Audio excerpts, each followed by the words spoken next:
Dear viewers, wherever you are, hello and welcome to this new episode of your program, Out of the Box. Karl Marx, the German economist, philosopher, sociologist, who lived during the 19th century, played a major role in history. Karl Marx presented to us a lot of ideas and a lot of writings, but the most important was his book, The Capital, and the Communist Manifesto, which he wrote with Friedrich Engels. Karl Marx predicted that it is inevitable that sometime in history there will be a spontaneous revolution by the workers or the proletariat, the people who lack any means of production, against the bourgeoisie or the people who own the means of production, and that this will lead to social struggle and finally social change. He used Hegel's dialectics, but he implemented them in the socio-economic fashion. A lot of people see that Karl Marx and Marxism is considered to be, the godfather of the Soviet Bolshevik Revolution that took place during Russia's involvement during World War I. While others see that, no, that is absolutely not true. And this is a misconception, because what the Russians did was a very malformed implementation of Karl Marx's ideas. So what did really Karl Marx say? And what is the importance of his ideas in history, in the present, and in the future? To delve deeper into the crypts of Karl Marx and Marxism, I'm really delighted to be accompanied by Ahmad Barsoum, the free thinker and writer. Ahmad, hello and welcome to the program. Hello, Mohammed. How are you? Good to see you again. It's always a pleasure being with you, Ahmad. And I'm about to start off, like the usual question I'd always ask was, Karl Marx a man of his time? Was he really affected so much by the circumstances in Germany and in the world during the 19th century? Indeed, what Karl Marx did, actually, he was reading the history and reading the present.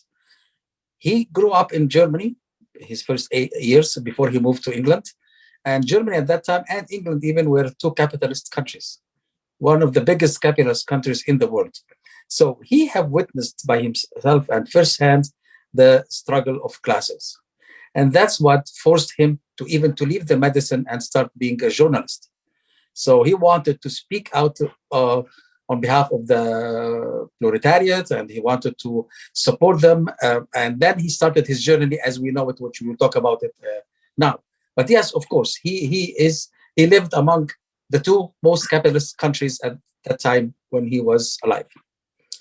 And when you talk about England and Germany and the 19th century, because here these were very turbulent times, and there is like the wind of change was like gusting wind actually blowing into the face of everyone. Was like you had the Renaissance, the Enlightenment, and then the Industrial Revolution. And with the Industrial Revolution, there were these very, very tough, a grip of capital that sort of crushed many people, because at that time there were no workers' rights, there was no welfare state, there were nothing. Like, you just worked as sort of a slave. And very recently we celebrated Labor Day here in Canada and many parts of the world. Some people celebrated during the month of May, but regardless. So do you think that away from what happened in like the Soviet Union and whatnot and the other so-called capitalist or Marxist countries that we'll get to later, do you think that the world before Karl Marx is never like the world after him? Indeed, but however, I would like to go back a little bit in history. And let's start with the Industrial Revolution, as you mentioned. because it has a huge significance on the development of the philosophy in Europe and also the thoughts of many, many philosophers, of course, Engels, Hegel, and even Marx, of course, on the top. What happened is that during the end of the feudal age in Europe, when the Industrial Revolution took place, lots of farmers, or the majority of the people in Europe were that were farmers, they started to leave the land and go to the industries, hoping to make a better living, especially that they had the chance to work their own hours and be independent from the landlord, live in a house or live in a whatever it is, the size of the place, and start their own life in a different way. Definitely any wind of change that, as you said, that happens at that time has lots of chaos in it. So the dream, the wonderful dream of the capitalist countries or the industrial countries at that time vanished by the tyranny of the capitalists, which didn't differ from the feudals at that time. The only difference in the feudals, workers have to work in the land, and the landlord owned the land and the people on it. But in factories and in the industry, the capitalist or the landlord as well owned their effort and their time. So that's what caused this old turbulences in Europe to happen. And it took a long time to settle, of course. But before it settles, Marx came in and started to talk about the importance of a revolution to change the societies from a capitalist societies to a communist societies. In fact, Marx's theory did not fit the Soviet revolution, as you said. Of course, the Soviet revolution was a completely different act. And that's why we have always to draw a line between Marxism and communism. The communism, according to the Soviet form, is a completely different form of Marxism. It's full of tyranny as well. It was full of blood. That's what not Karl Marx predicted. Absolutely, and sort of to hold a contrast, and between what Karl Marx said and what Vladimir Lenin really implemented in the Soviet Union at the time. So Marx predicted a spontaneous revolution that would be led by the workers, but Vladimir Lenin, it was an induced revolution that was led by a political party. On the other hand, again, Karl Marx predicted that this revolution would lead to a temporary dictatorship of the workers. But actually, it led to, on the Soviet field, it led to the dictatorship of the Soviet leaders. Party. The leaders. Exactly. Yes, yes. And Karl Marx predicted that, this snowball will keep on rolling down in all the different industrial societies, and they would join, the ranks later on. But according to Vladimir Lenin, he also predicted that in feudal societies. And actually, Karl Marx was talking basically about the owners of the means of production versus the people who lack it. And so it was sort of a very distorted implementation of Karl Marx's ideas. And actually, you're right about it, but I want to draw the attention to a very important point here. According to the Das Kapital, or the Capital, and also the Communist Manifesto, Marx said that communism has to come after capitalism, according to his theory and according to his studies and formulas, because he had formulated so many equations based on surplus value and accumulative value and the wealth. So to lead us to the final that the revolution, the proletarian revolution has to come after capitalism. However, in the Soviet model and even the Chinese model, both of them, the communism started from feudalism, after feudalism, by farmers and peasants, not by workers, not by those who own the means of production, but by the farmers who work in the feudal atmosphere. So I believe this difference created a huge mistake in the application of the Marxism or the communist ideas of Karl Marx. Absolutely, absolutely. Because what happened in Russia, it was Tsarist Russia, and the Romanovs, like, they were involved during World War I, but it was a very feudal system.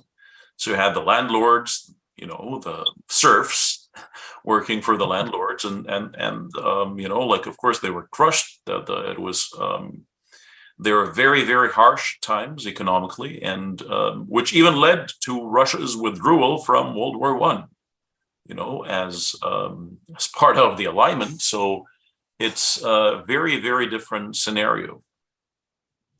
Okay, before we carry on, let's just stop with our viewers with this short report about the most important ideas of Karl Marx, and we'll resume afterwards. Marxism is a social and political theory about socio-economic struggle.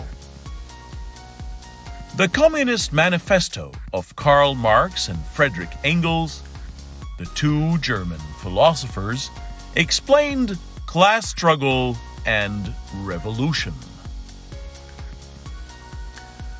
Marxist economics focused on criticizing capitalism that Karl Marx wrote about in his book Das Kapital, published in 1867.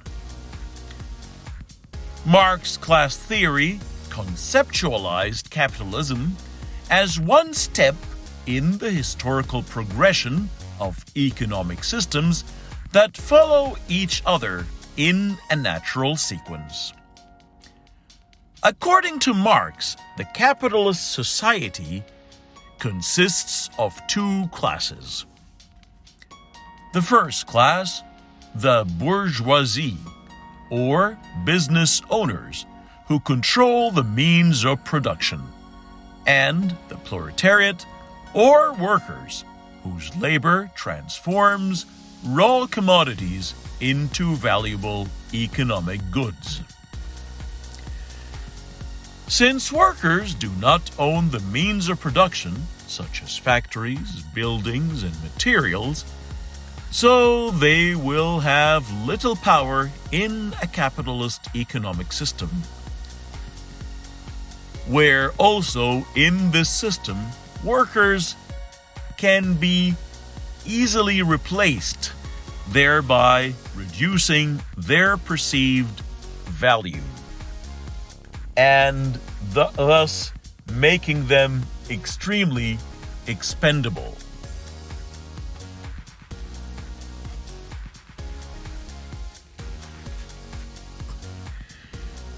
To maximize their profit, business owners will try to get the most out of their business by paying the workers the lowest possible wages. This results in an unfair imbalance between owners and workers, whose labor is exploited by employers for their own gain. Since workers have little personal interest in the production process, Marx believed that they would become detached from it and will resent their employers. The bourgeoisie, or business owners, use social institutions, including government, the media, academia, organized religion, banking and financial systems, as tools and weapons against the proletariat or workers, with the aim of maintaining their position of power and privilege. Ultimately, the underlying inequalities and exploitation between the working class and the owners will lead to a revolution in which the working class will rebel against the bourgeoisie and will eventually take control of the means of production and abolish capitalism.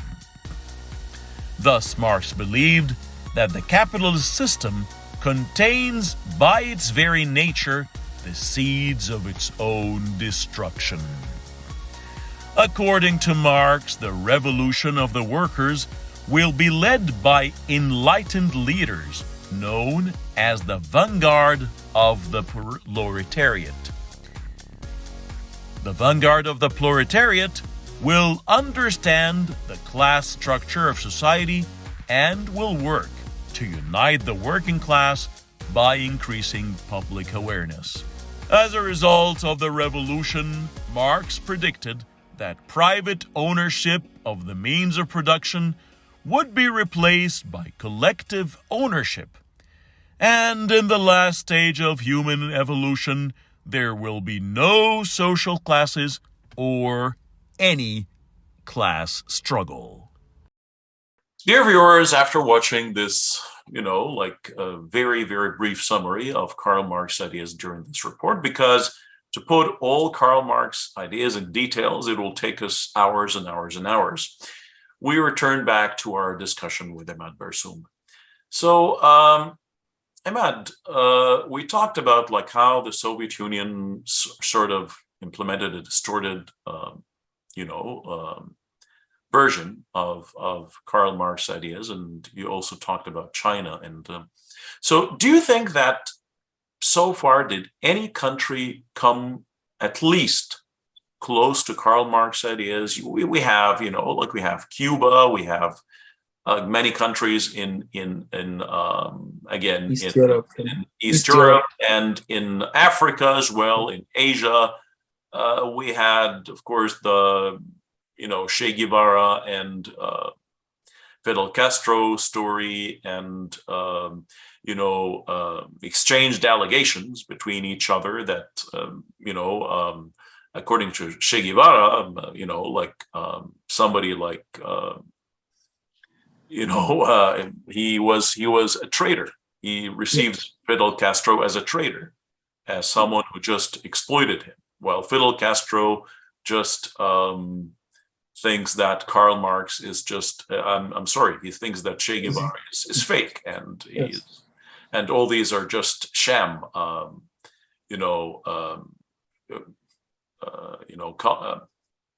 comments that he's making. So do you think so far anyone was able to come close to the actual Marxism?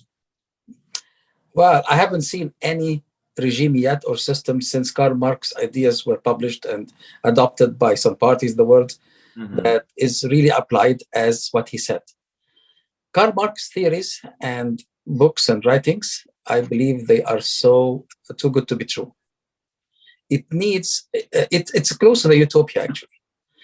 Simply because one of his thoughts and one of his predictions and one of the themes of his philosophy is that he is looking at a community or a society after when they overtake the capitalism. People will work less hours. People will enjoy their life in different things. They can, as always said, he said, they can hunt in the morning and fish in the afternoon and dance in the evening. But in reality, this never happened, of course. We haven't seen a society like this yet. This is from one side. From the other side is, if you look at all the revolutions or all the movements, the communist movements in many countries that took place, they were always bloody. And that's one of the things even that I don't think Karl Marx was expecting. Such an ideal person as Karl Marx, looking at the poor people and supporting them in their needs and wishing them better life and better social standards, how he would imagine this could happen through blood. He's too ideal to think about bloodshed. Even in his theories, when he talked about taking something by force, he thought that force has to come from the people, solidarity together, and when he said to the workers of the world to unite. And that's what he thought about. But what happened in Cuba, what happened in many countries of Latin America, actually, when any communist or left-wing movement rises, the other side, the fascist regimes, would kill it brutally. And that's what we have seen in Latin America, in Chile, in Venezuela, in many places. Same thing in Africa, same thing also in East Europe. East Europe is a different case because the European civilization maybe had prevented this bloodshed to happen. Although the Soviet revolution was very bloody, actually. So we saw the example of, Nicolae Ceausescu in Romania, like it had a bloody ending. And yes. Absolutely. And of course, Augusto Pinochet in Chile. And like there are many dreadful, really, But I don't think that's what Karl Marx expected. It was not mentioned in any of his ideas or theories. But that's why I would come back to the first thing you said in the question. No, we haven't seen any place yet in the world that have enjoyed the the beautiful part of the Marxism yet. It's just a theory so far. Nobody applied it. Those who applied it strongly, and they never proved that Karl Marx is right. So you just said that, in your opinion, like what Karl Marx was talking about was a utopia. So do you really think it's too good to be true? You're like, because Karl Marx did not, set a date, a specific date for, like the spark of revolution to take place, but he said it's inevitable to happen. And today, like, the beginnings of every century almost, during the, the 20s, around the 20s, or a little bit before, give or take 5 years, there's always a pandemic, there's always some kind of recession, depression, and so on, and which is usually the prelude to world war. Today, we are protected by the MAD, mutually assured destruction theory of, nuclear bombs and so on. This might prevent a real international war, but it will not prevent proxy war. And we see a lot of satellite states and a lot of proxy war and taking place in different places. And,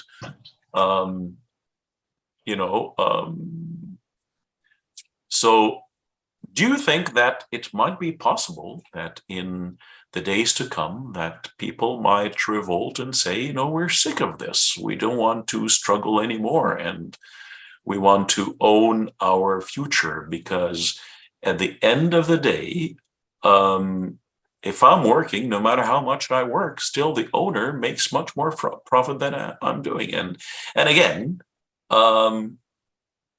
at the end of the day, a lot of workers are expendable. Today, we have unions, we have workers' rights, and so on and whatnot, but not everywhere in the world. They're like in most parts of the world, workers are very expendable. So at any time, they can be thrown, and they're like, there's hundreds of others waiting. So do you think with all of this turmoil, do you think that it is possible that someday in the near future, we can have something that, like what Karl Marx was talking about? Well, that's also an idealistic question, actually, and I do hope for it. I do hope it because I'm looking at the well-being of everybody. If we apply again the theory in its rosy form, yes, everybody will be happy. Everybody will enjoy life in different ways. But how it will happen? I think it will happen when, I can tell you, it is, yes, according to the historical determinism, which is the pillar of theories of Karl Marx as well. The history will show us that things have to happen in order to continue in its pace. Mm-hmm. So what he mentioned, it is not something that could not happen, but the timing is very uncertain. Second, we are seeing now, as you said, that yes, all human beings are dispensable. Even now, they are replacing and that's what Marx said as well, that the machines at that time, 100 years ago, were replacing human beings at that time. Absolutely. Imagine now, when we were discussing recently that even taxis will drive without a driver. And so you are eliminating drivers, you are eliminating many people from different jobs, and that would definitely cause a huge frustration among society. Absolutely. So, assembly line workers will be a job from the past. In the very exactly. And no matter what capitalism says, that they have the welfare programs to support those without jobs, the unemployed people, but how much they will support them and for how long? Mm-hmm. And it is a huge question. And those people who are in the unemployment or welfare, they have the right also to have a decent meal. They have the right to have a nice vacation sometime, but you cannot have it all for those capitalists. And one important thing that capitalists forgot, if they automate everything and lay off all the workers, who's going to buy their products? Yeah. And that's what gives us a very good assumption that, yes, Karl Marx ideas should happen one time. When and where and how, that's uncertain and will remain uncertain. I don't know if we are going to live to witness it, or it will be part of the, the deep future that my grandchildren might see it, or my children. So something I don't know, but it is inevitable, of course. Because how do we get out of this dilemma? Like really, there's a lot of exploitation taking place here, and there are a lot of people. There are like actually not a lot of people. The absolute majority of human beings around the world have extreme difficulty making meets end. Making ends meet. I'm sorry. It's another form of feudalism as well. I see it that way. It's a big struggle, like to really just provide your family with the basics. And there are a lot of people who work 20 hours per day, and they hardly achieve anything. And so and again, there is a huge difference in social classes. The gap between the classes is expanding, and the middle class is the number of people living in the middle class is dwindling and diminishing by the hour, not even by the day. And that's what you see in all the countries that one day they declared bankruptcy a long time ago, like Mexico and Greece. And these countries suffered from the shrinking of the middle class. When the middle class shrinks, of course, the country will bankrupt, because even capitalists cannot produce. Even if they produce, to whom? Who's going to buy the products? Who's going to buy the service? Exactly. So you cannot kill the middle class. The middle class is the balance of any economic system. And maybe, as you see, have seen in most of my writings, as you have seen, I always tackle the social injustice and how I call for social justice. Mm-hmm. Through my writings, I had even people who thought that I'm communist because I'm writing that. I said, no, social justice has nothing to do with communism. It has to be there in every regime. You cannot, if you accuse me of communism because of social justice, then if you are not communist, that means you have injustice. So no, social justice has to be one of it's not the prime concern of any regime, of any government. Otherwise, they will lose their middle class, they will lose all the good people who work for the country, and they will find somewhere else to go to and live, or they will eventually die from poverty. So, please go ahead. Yeah. And that's why I want to stress again on the fact that communism is not Marxism, because I believe that Marx was a social reformer, and he was looking for the betterment of the human being. Communism was applied in a very savage way, different way, and actually deprived the whole world, the whole population, or the whole of its people from a decent life as well. So that's what I believe in Marx. And how about, the socialism? Because in many countries, socialism, unfortunately, socialism was implemented in many countries. And actually, it was not really implemented. Let me correct this again. It was said on paper that it was implemented. But what was implemented had nothing to do with the actual socialism. And unfortunately, this gave socialism a very bad name. And in my opinion, I don't know if you agree with me or not, the problem was not in the theory, but it was in the implementation of the theory. It was not done in a proper way. And then because we've seen throughout history in Europe and even in Canada here, there are a lot of waves for central left. So, yes. So what do you think of this formula of socialism? Socialism, implemented in the proper definition of socialism, and not just a state propaganda. I always have seen socialism as smoking mirrors, just reflecting beautiful image, but it's behind this, there is no beautiful reality. And again, it is the struggle and it is the conflict of classes again. And also, the actual socialism will put any government into a very bad situation financially, because you have to have enough resources to cover your social services. In fact, most of the countries that do this, they do not have enough resources. Well, apart from several regimes in the world that I would say that they are perfectly social, like Sweden, like Norway, and these countries, they have a kind of decent socialism or social society. France failed, although they are the biggest country that claim they are the socialist country.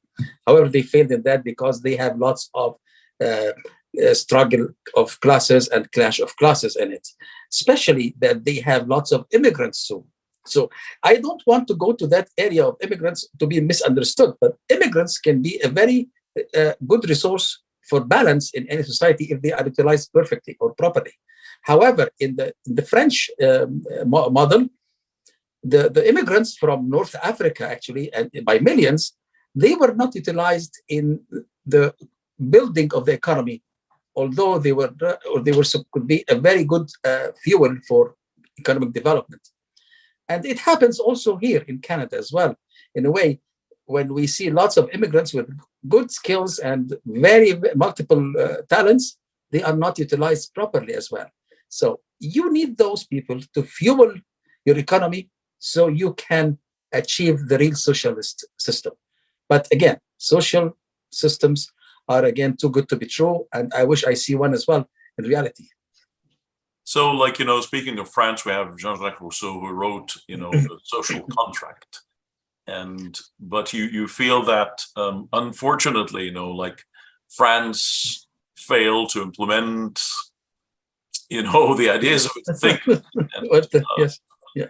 And maybe so, but do you think that proper implementation of socialism, and while heeding the resources that you have to pay a lot of attention to the resources you have, and there should be a match between the resources you have and the social services you give, in order for them not to be just empty talk, and because usually I think something that gives a very usually a very bad name or a very bad image to socialist parties around the world, or like central left parties around the world, is that they usually they usually come with a lot of propaganda. Usually they would put a very charismatic leader on top, so someone who has a lot of appeal to the people. Social appeal, sexual appeal, even, like, somebody who's attractive to the because people. they want to hide other things behind this image. Exactly. And a lot of sweet talk about, like, there's we're going to give to the poor, we're going to do this and that, and there should be a lot of equality, blah blah blah. But at the end of the day, nothing is properly implemented. And but you think if it is done in the proper way, this might be a way out? Well, I believe that if even socialism is applied or adopted in the proper form as we talk about it now, it could be a substitute for the Marxism.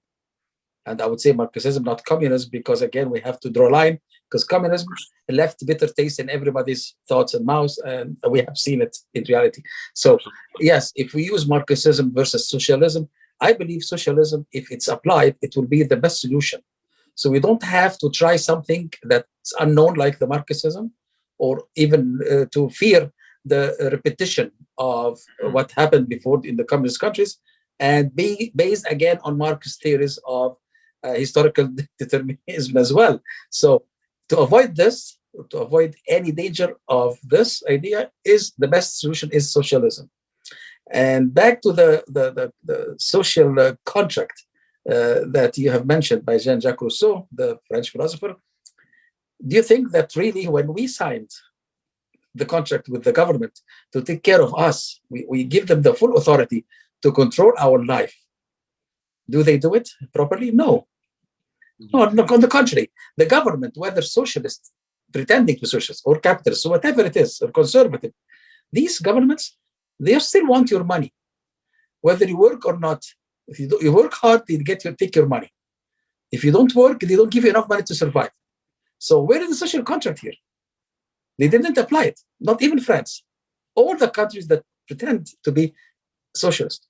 In fact, some capitalist countries would be better applying the social contract than even the social countries. I believe that Germany, for instance, you even mentioned examples like Sweden and Norway and whatnot. Like there is a huge, amount of criticism towards them as well. They might be yes, inventing something on one side, but they're absolutely ruining it on the other side. And absolutely. because Sweden is a country that receives a lot of immigrants, and so does Norway, and there's a huge criticism about the way immigrants are treated as well. And so like there is no consensus at all about any of these examples.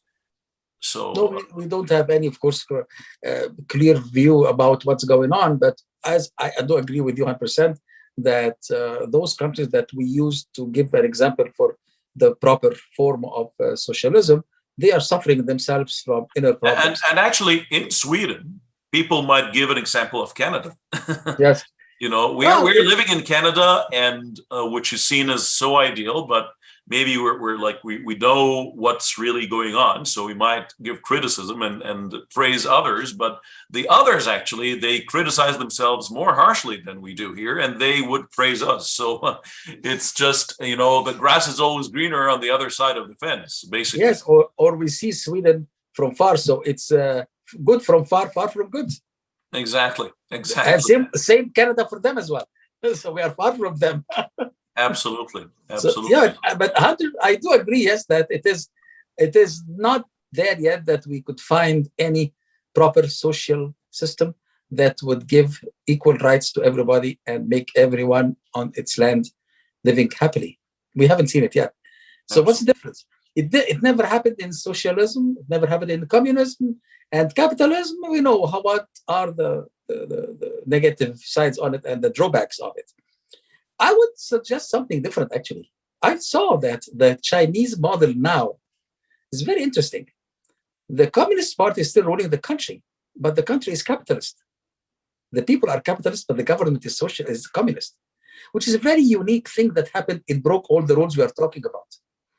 Look at China now. If China has still the Communist Party ruling and controlling the army and everything in the power, however, China is the number one country for the consumption of all luxury and expensive goods in the world. Yeah. How can you interpret that based on Marx and all the philosophers? Well, like China, of course, was and is and will always be an enigma. Like China, of course, like away from, the very extravagant lifestyle that you might find in Shanghai, or like, the very high class areas in Beijing. Most of the Chinese people are extremely suffering, and it's a major nightmare for most of them. And if you look even at the kind of immigrants we have from China, most of them are well off.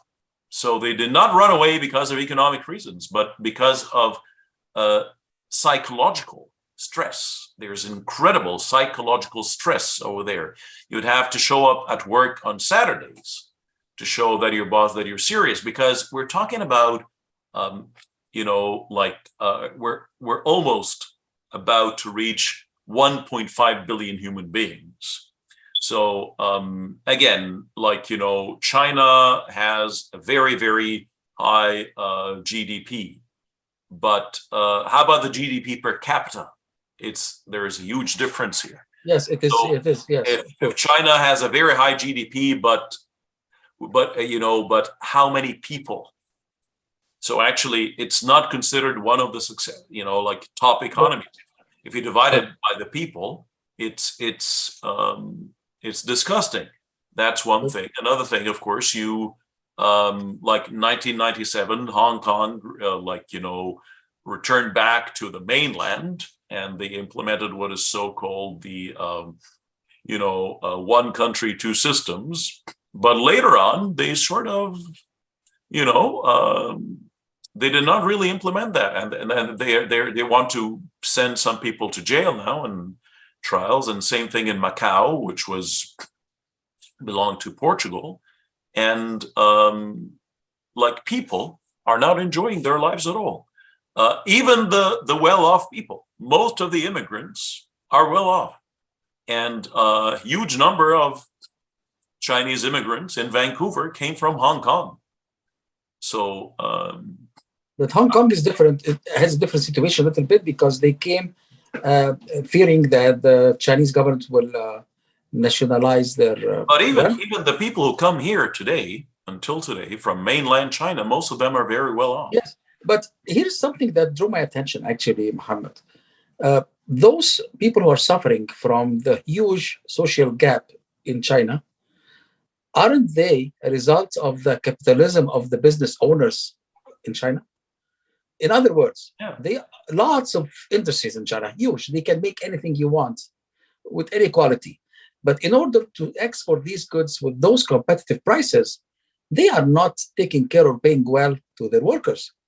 What is the difference between this and the capitalism? Isn't it the same? Even it's worse than capitalism.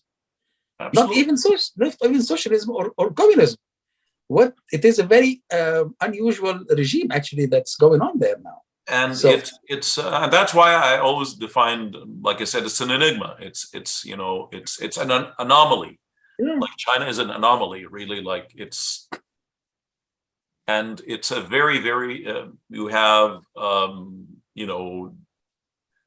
despotism, incredible despotism and Indeed, yes, very absolutely. very harsh, like fist of government there. So it's like this. Absolutely, this topic would need much more. So I would really ask your kind permission and ask the viewers' kind permission to allow us to go for part 2. Because definitely talking about Karl Marx and to go, because we will need to touch on his social part and he talked about the effect of media and religion on the masses. And I think we cannot just, squeeze and cram all this in just a few minutes. So I'd really have to ask. Even today, we cannot finish everything about the economic and political theories and applications of Marx because it's, as you mentioned, it's huge, it's vast, it's massive. Absolutely.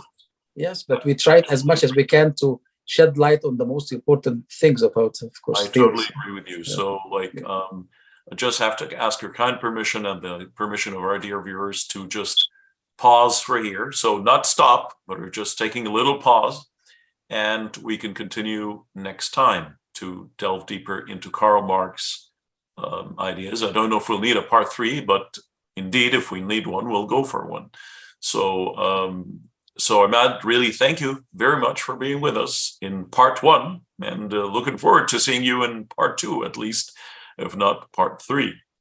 It's always my pleasure to be with you, Mohammed, and have this wonderful debate and discussion. And also thank you for your wonderful viewers and followers as well.